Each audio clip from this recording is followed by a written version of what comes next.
ये औरंगज़ेब आलमगीर औरंगाबाद से 24 किलोमीटर कुल्दाबाद पड़ता है। इससे पहले मैंने बानी बेगम की कहाँ दास्तान सुनाया था और यहाँ मैं पहुँचा हुआ हूँ तो उसकी भी दास्तान कुछ सुना दूँ। अब्बास आलमगीर का पूरा नाम अब्दुल मुज़फ़्फ़र मोहिउद्दीन मोहम्मद औरंगज़ेब आलमगीर है और तैमूरी घराना है। राजवंश मुग़ल ख़ानदान है और पिता का नाम कौन नहीं जानता, शाहजहाँ। माता का नाम मुमताज़ महल, ये भी आप लोग जानते होंगे, जो आगरा में ताजमहल इनके नाम फेमस है। और ये पैदाइश इनका डेट है 3 नवंबर 1618, दाहोद में पैदा हुए मुग़ल साम्राज्य में। और ये इंतकाल हुए औरंगज़ेब मुग़ल साम्राज्य के छठे सम्राट, जिन्होंने 1658 से 1707 तक शासन किया, 49 साल। ये सबसे ज़्यादा राज करने वाले औरंगज़ेब हैं, जो सबसे ज़्यादा 49 साल उन्होंने राज किया। मोहिउद्दीन मोहम्मद 3 नवंबर 1618, 3 मार्च 1707, जिस आम तौर पर औरंगज़ेब या आलमगीर मुस्लिम प्रजा द्वारा किया गया शाही नाम, जिसका मतलब विश्व विजेता है, के नाम से जाना जाता है। भारत पर राज करने वाला छठा मुग़ल शासक था। उसका शासन 1658 से लेकर 1707 में उनकी मृत्यु तक चला। औरंगज़ेब ने भारतीय उपमहाद्वीप पर लगभग आधी सदी राज किया। वो अकबर के बाद सबसे अधिक समय तक शासन करने वाला मुग़ल शासक था। औरंगज़ेब के शासन में मुग़ल साम्राज्य अपने विस्तार के शिखर पर पहुंचा। उसने अपने जीवन काल में दक्षिण भारत के कुछ राज्यों में प्राप्त विजयों में मध्यम में मुग़ल साम्राज्य के 12.5 लाख वर्ग मील में फैलाया। अपने जीवन काल में उसने पूरे दक्षिण भारत में मुग़ल साम्राज्य का विस्तार करने पर भरपूर प्रयास किया, पर मराठा के वजह से पूरे भारत पर राज नहीं कर सका और उसके शासन के बाद मुग़ल साम्राज्य को सिकुड़ना आरंभ हो गया। औरंगज़ेब दाहोद, गुजरात में पैदा हुआ था। वो शाहजहाँ और मुमताज़ महल की छठी संतान और तीसरा बेटा था। उनके पिता उस समय गुजरात के सूबेदार थे। जून 1626 में जब उनके पिता द्वारा किया गया विरोध असफल हो गया तो औरंगज़ेब और उनके भाई दारा शिकोह को उनके दादा जहांगीर के लाहौर वाले दरबार में नूरजहाँ द्वारा बंधक बनाकर रखा गया। 26 फरवरी 1628 को जब शाहजहाँ को मुग़ल सम्राट घोषित किया गया, तब औरंगज़ेब आगरा किले में अपने माता पिता के साथ के लिए वापस लौटा। यहीं पर औरंगज़ेब ने अरबी और फ़ारसी की औपचारिक शिक्षा प्राप्त की। मुग़ल प्रथाओं के अनुसार शाहजहाँ ने 1634 में शहज़ादे औरंगज़ेब को दक्कन के सूबेदार नियुक्त किया। औरंगज़ेब खड़की महाराष्ट्र को गया, जिसका नाम बदलकर उसने औरंगाबाद कर दिया। 1637 में उन्होंने राबिया दुर्रानी से विवाह किया। इधर शाहजहाँ मुग़ल दरबार का कामकाज अपने बेटे द्वारा शिकोह को सौंपने लगा। 1644 में औरंगज़ेब की बहन एक दुर्घटना में जलकर मर गई। औरंगज़ेब इस घटना के 3 हफ्तों बाद आगरा आया, जिससे उन्हें पिता शाहजहाँ को उस पर बहुत क्रोध आया। उसने औरंगज़ेब को दक्कन के सूबेदार के पद से निलंबित कर दिया। औरंगज़ेब 7 महीनों तक दरबार नहीं आया।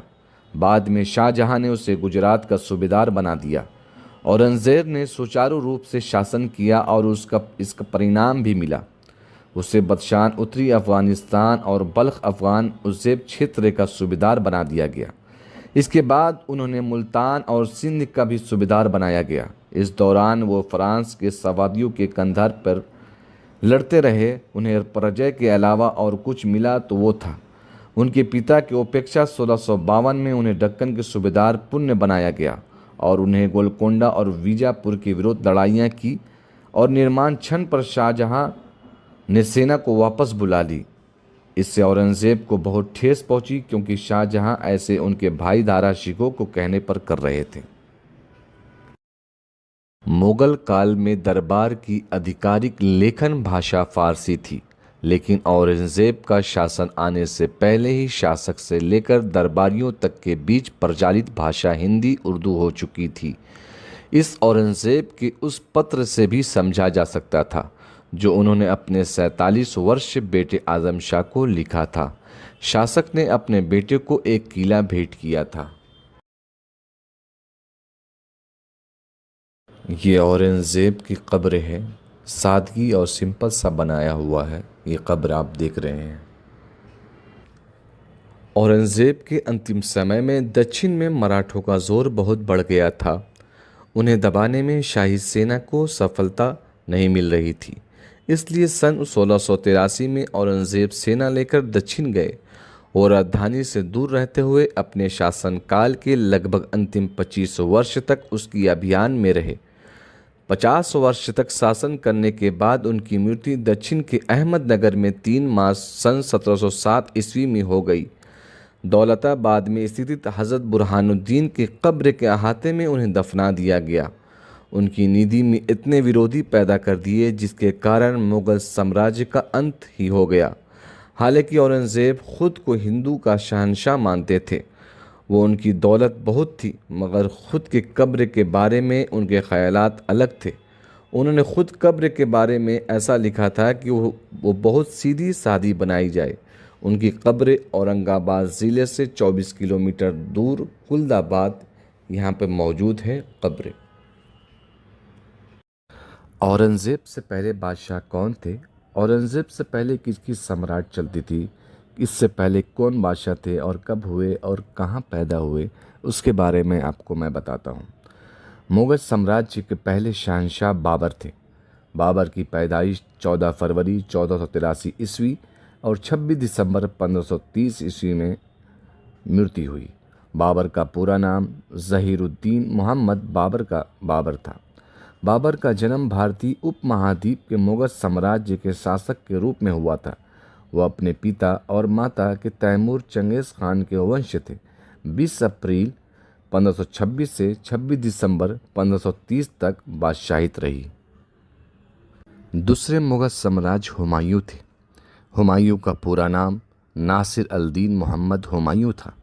उनकी पैदाइश 6 मार्च 1508 ईस्वी 27 जनवरी 1556 में मृत्यु हुई। आम तौर पर उनके शाही नाम हुमायूं से जाना जाता है। दूसरा मुग़ल सम्राट था जिसने 1530 से ईस्वी में 1540 तक और फिर 1555 से 1556 में अपनी मृत्यु तक वर्तमान पूर्वी अफ़गानिस्तान, बांग्लादेश, उत्तरी भारत और पाकिस्तान के क्षेत्र पर शासन किया। बाबर के बेटे हुमायूं थे। हुमायूं का मकबरा दिल्ली में मौजूद है। उसके बाद शेर शाह सूरी बने। शेर शाह सूरी का पूरा नाम फरीद खान शेर शाह सूरी है। शाह सूरी 1486 में पैदा हुए। 22 मई 1545 में मृत्यु हुई। 1540 से 1545 हिजरी तक बादशाहित रही। शुमाली हिंदुस्तान में सूरी सल्तनत का बानी था। उस सल्तनत में दारुल हुकूमत सासाराम था। शेर शाह जो असल में पुश्तो अफ़गान था 1540 में मुग़लों से इक़दार पर कब्ज़ा कर लिया था। एक हादसे में उनकी मौत के बाद इस्लाम शाह सूरी इक़दार में आए और शेर शाह का मकबरा सासाराम में मौजूद है। उसके बाद इस्लाम शाह सूरी सूर्य वंश का तृतीय शासक था। उसका वास्तविक नाम जलाल खान था एवं शेर शाह सूरी का पुत्र था। उसने 7 वर्ष 1545 हिजरी से 1553 तक दिल्ली पर शासन किया। इस्लाम शाह के सूरी के 12 वर्षीय पुत्र फिरोज शाह सूरी उसका उत्तराधिकारी था। अकबर बादशाह कौन नहीं जानता है। अकबर बादशाह का पूरा नाम अकबर अबुल फ़तह जलालुद्दीन मोहम्मद अकबर। अकबर की पैदाइश 15 अक्टूबर 1542 ईस्वी और मृत्यु 17 अक्टूबर 1605 में हुई। लोकप्रिय रूप से अकबर महान के नाम से जाना जाता है और अकबर प्रथम के नाम से भी जाना जाता है। भारत का तीसरा मुग़ल सम्राट था जिसने 1556 से 1605 तक शासन किया। अकबर अपने पिता हुमायूं के उत्तराधिकारी बैरम खान के अधीन आया जिसने युवा सम्राट को विस्तार करने में मदद की और भारतीय उपमहाद्वीप में मुग़ल डोमेन को मजबूत किया। अकबर का मकबरा सिकंदराबाद आगरा में दफना गया। अकबर के बाद बादशाही जहांगीर को मिली। जहांगीर का पूरा नाम मिर्ज़ा नूरुद्दीन बेग मोहम्मद ख़ान सलीम है। नूरुद्दीन मोहम्मद सलीम 31 अगस्त 1569 ईस्वी में पैदा हुए। 28 अक्टूबर 1627 में मृत्यु हुई, जिसे उनके शाही नाम जहांगीर से जाना जाता है। विश्व का विजेता भारत का चौथा मुगल सम्राट था, जिसने 1605 से 1627 तक अपनी मृत्यु तक शासन किया और उनको मकबरा पाकिस्तान में दफनाया गया है।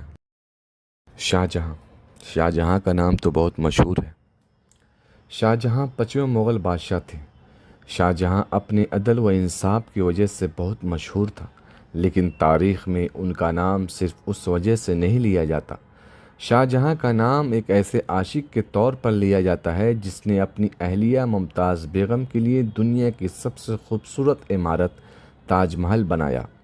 शाहजहां का पूरा नाम आज़ाद अबुल मुज़फ़्फ़र शहाबुद्दीन मोहम्मद खुर्रम है। शाहजहां मिर्ज़ा शहाबुद्दीन मोहम्मद खुर्रम की पैदाइश 5 जनवरी 1592 में और 22 जनवरी 1666 हिजरी में मृत्यु हुई, जिसे शाहजहां अव्वल दुनिया का बादशाह भी कहा जाता है। 25वें मुग़ल बादशाह थे, जिसने 1628 ईस्वी से 1658 तक हुकूमत की। 22वें ख्वाजा रहमतुल्लाह अलैह की है। इनका नाम है हज़रत ख्वाजा सैयद ज़ैनुद्दीन शिराज़ी चिश्ती। जैसे अजमेर में ख्वाजा मोइनुद्दीन चिश्ती है, दिल्ली में निज़ामुद्दीन चिश्ती है। पीर मुरीदी के सिलसिले के ये आखिरी और 22वें चिश्ती है। आप आले रसूल हैं, हज़रत अली की औलादों में से हैं। आप ही को रसूल करीम सल्लल्लाहु अलैहि वसल्लम का फैरान भी मिला है। आप ही की वजह से औरंगज़ेब रहमतुल्लाह अलैह भी यहाँ आए हैं। आप औरंगज़ेब रहमतुल्लाह अलैह के रूहानी पीर हैं। औरंगज़ेब ने आपको देखे नहीं हैं, मज़ार पे हाथ रख कर अपना पीर माने हैं। औरंगज़ेब रहमतुल्लाह अलैह को तकलीफ थी, कहीं भी दूर नहीं हो रही थी। ख्वाजा मोइनुद्दीन चिश्ती अजमेर पहुँचे औरंगज़ेब रहमतुल्लाह अलैह, वहाँ से उन्हें इशारा मिल गया, सैयद ज़ैनुद्दीन चिश्ती रहमतुल्लाह अलैह के पास में चले जाइए। औरंगज़ेब रहमतुल्लाह अलैह यहाँ आए, आपको सलाम अर्ज़ किया, अंदर से जवाब मिल गया। जब जवाब मिल गया तो अपनी परेशानी ज़ाहिर कर दी। औरंगज़ेब रहमतुल्लाह अलैह की परेशानी दूर हो गई, मज़ार पे हाथ रखकर अपना रूहानी पीर मान लिया और अपने बेटे आज़म शाह से वसीयत करें कि मेरा विसाल, मेरा इंतकाल भारत में जहाँ कहीं भी होगा, मुझे मेरे पीर व मुर्शिद के कदमों में लाके दफन कर। आज़म शाह ने अपने वालिद की डेड बॉडी अहमदनगर से लाकर आपके कदमों में बाहर दफना दिया। औरंगज़ेब की वसीयत के मुताबिक आपकी गुम्बद और एरिया का जो बारिश में पानी धोकर निकलता है, औरंगज़ेब रहमतुल्लाह अलैह की मज़ार को टच होकर जाता है। इनको यहाँ आकर 674 साल हो गया है। दुआ कीजिए। देखिए, इस कमरे के अंदर अल्लाह के रसूल सल्लल्लाहु अलैहि वसल्लम का पैराहन शरीफ जुब्बई मुबारक रखा हुआ है। ये शब मेराज का तोहफ़ा है। अल्लाह ने अपने महबूब रसूल करीम सल्लल्लाहु अलैहि वसल्लम को शब मेराज में अता किया। शब मेराज से लेकर अब तक के इस पैरान को 1444 साल हो गया है। अल्लाह के रसूल सल्लल्लाहु अलैहि वसल्लम शब मेराज के बाद जन्नत से रूह ज़मीन पर तशरीफ़ ले आए। आपने अपने बाद अपने खलीफा हज़रत अली रज़ी अल्लाह तआला अन्हु को ये पैरान दे दिया। अली रज़ी अल्लाह तआला अन्हु ने ख्वाजा हसन बसरी को दिया। ख्वाजा हसन बसरी ने अब्दुल वाहिद बिन ज़ैद को दिया। अब्दुल वाहिद बिन ज़ैद ने फ़ुज़ैल बिन अयाज़ को दिया। फ़ुज़ैल बिन अयाज़ ने इब्राहिम बिन आदम बलागी को दिया। ये पैरान ऐसे ही चिश्तिया सिलसिले से होता हुआ जब हिंदुस्तान आया, ख्वाजा मोइनुद्दीन चिश्ती अजमेरी मक्का से लेकर आए थे उस्मानी हारूनी रहमतुल्लाह अलैह के पास से। कुतुबुद्दीन बख्तियार काकी को 18वें नंबर पर मिला।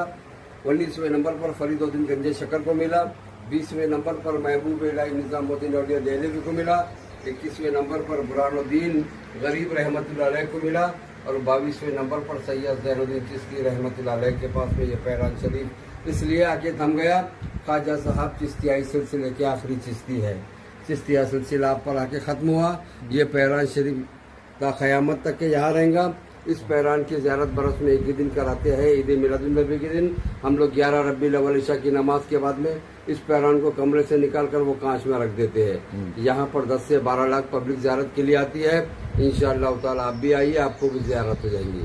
आपने यहाँ हाज़िरी दी है, अल्लाह ताला आपकी हाथ, जो कोई बीमार है उन्हें शिफा अता फरमाए। ये बोर्ड पे लिखा हुआ है बिस्मिल्लाहिर्रहमानिर्रहीम। यहाँ ख़ास मुस्तफ़ा का मुबारक का पैराहन, महबूब किब्रिया का मुबारक का पैराहन, काबिल दरूद अदब के है ये मकाम, नबियों के पेशवा का मुबारक पैरान। इंशाअल्लाह ताला ईद मिलादुन नबी पर आप भी आइए, आपको भी ज़ियारत हो जाएगी। यहाँ पर 10 से 12 लाख पब्लिक ज़ियारत के लिए आती है। इंशाअल्लाह ताला आप लोग भी आइए, आप लोगों को भी ज़ियारत हो जाएंगी। आप लोगों ने अल्लाह के रसूल सरवर कौनैन सल्लल्लाहु ताला सल्लम के इस पैरान मुबारक के सामने हाजिरी दिए है। अल्लाह ताला आपकी हाजिरी को कबूल फरमाए। अल्लाह आपके घर और कारोबार में खैर और बरकत अता फरमाए। जो कोई बीमार होगा उन्हें शिफा अता फरमाए। जो कोई बेटियां बेटी है उन्हें नेक साले रिश्ते अता फरमाए। जो कोई बे औलाद है अल्लाह ताला उन्हें नेक साले औलादे अता फरमाए।